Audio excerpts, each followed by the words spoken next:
Hello investors! Here's our PSEi Technically Speaking commentary for the week.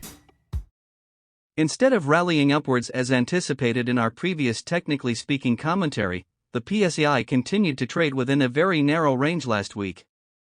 The PSEi had been stuck in the middle of its 2023 downtrend channel for more than 2 weeks, and investors have been in a wait-and-see stance on what the PSEi's potential path would be. After days of waiting, the PSEi finally broke free of its narrow range. It experienced a sell-off along with its global peers last Friday as the U.S. 10-year Treasury yields rose to a new multi-year high. Most of the indicators that we monitor have been under the bearish category for a long time, while the MACD and RSI have reversed from bullish the week prior to bearish this week.